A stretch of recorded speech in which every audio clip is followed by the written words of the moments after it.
इस कहानी की शुरुआत होती है पश्चिम एशिया में फारस की खाड़ी के उत्तर में स्थित वर्तमान इराक से, जिसे प्राचीन समय में मेसोपोटामिया कहा जाता था। मेसोपोटामिया में जहाँ इंसानी सभ्यता का जन्म हुआ, जहाँ इंसानों ने पहली बार कृषि करना सीखा, मेसोपोटामिया की सभ्यता दजला और फरात नाम की दो नदियों के मध्य एक क्षेत्र में जन्मी, पली और विकसित हुई। इन नदियों के मुहाने पर सुमेरिया, बीच में बेबीलोनिया तथा उत्तर में असीरिया सभ्यता का विकास हुआ, और इन तीनों सभ्यताओं को मिलाकर जिस सभ्यता का जन्म हुआ उसे हम मेसोपोटामिया कहते हैं। यह बात है 2400 बीसी की, जब प्राचीन मेसोपोटामिया वॉर में उलझा हुआ था। अपना अधिकार स्थापित करने के लिए पूरे मेसोपोटामिया में जंगें चल रही थी। उस समय एक बच्चे का जन्म होता है जिसकी माँ सुमेरिया के प्यार की देवी की पुजारन थी और उनके पिता के बारे में कोई सबूत नहीं मिलता। इसके पैदा होते ही इसकी माँ ने इसे बास्केट में डालकर फरात नदी में बहा दिया। यह बच्चा मिला अक्की नाम के एक शख्स को, जो कि किस के राजा के यहाँ माली का काम करता था। इसने सैरगोन का पालन पोषण अपने बच्चे के रूप में किया और सैरगोन भी बड़ा होकर माली और धीरे धीरे तरक्की करता हुआ वह राजा का कप बियरर बन गया, यानी शराब की प्याली को पकड़ने वाला शख्स बन गया। उस समय मेसोपोटामिया में यह औहदा सबसे बड़ा हुआ करता था, क्योंकि यह वह शख्स हुआ करता था जिस पर बादशाह को सबसे ज़्यादा भरोसा हुआ करता था। उस समय राजाओं को जहर देकर मारना एक आम सी बात थी। उस दौर में एक घटना होती कि उम्मा शहर का लुगालजा गेजी एक फौज लेकर निकला और कई शहरों को जीतता हुआ किस शहर तक आ पहुंचा।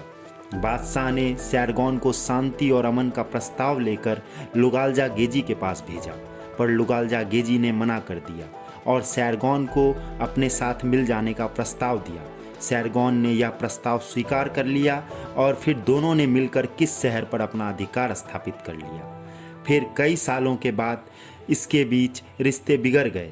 उस समय के किस्सों में कहा जाता है कि सैरगोन का अफेयर लुगालजा गेजी के बीबी के साथ हो गया था। फिर दोनों ने मैदाने जंग में फैसला करने का सोचा।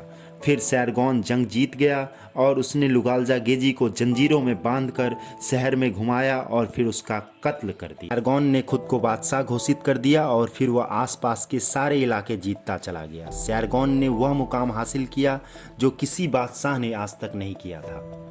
मेसोपोटामिया में जंग का अंत उस समय हुआ जब 2334 बीसी में सैरगोन ने सुमेरिया के करीबन 65 हिस्से और पूरे मेसोपोटामिया को जीतकर अकाडियन एम्पायर की नींव रखी। सैरगोन का साम्राज्य पर्शियन गल्फ से लेकर मेडिटेरेनियन सी तक फैला हुआ था। सैरगोन तब और भी ताकतवर हो गया था जब उसने अपनी बेटी एनहेदुआना को अक्लमंदी और तन्हाई के भगवान की पूजा के लिए तैनात किया, जो कि उस समय का सबसे बड़ा ओहदा हुआ करता था।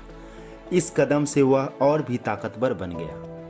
मेसोपोटामिया की सभ्यता पर सैरगोन की छाप। अकाडियन एम्पायर का शासन प्राचीन मेसोपोटामिया में जहाँ जहाँ हुआ करता था, वर्तमान में वह देश हैं Syria, Iraq, Lebanon, Iran, Egypt, Israel और टर्की। सैरगोन पहली बार एक मिलिट्री टैक्टिक्स लेकर आया जिसे फ्लैक्स फॉर्मेशन कहते हैं, जिसमें बड़े बड़े शील्ड और भाले का इस्तेमाल होता था। इस टैक्टिक्स को 2000 साल बाद अलेक्जेंडर द ग्रेट ने भी इस्तेमाल किया। साथ ही उसने कंपोजिट बो कमान का भी इजाद किया, जो कि उस वक्त के कमानों से डबल दूरी पर तीर को दाग सकती थी। इसमें बाकी कमानों के मुकाबले 3 गुना ज़्यादा ताकत थी।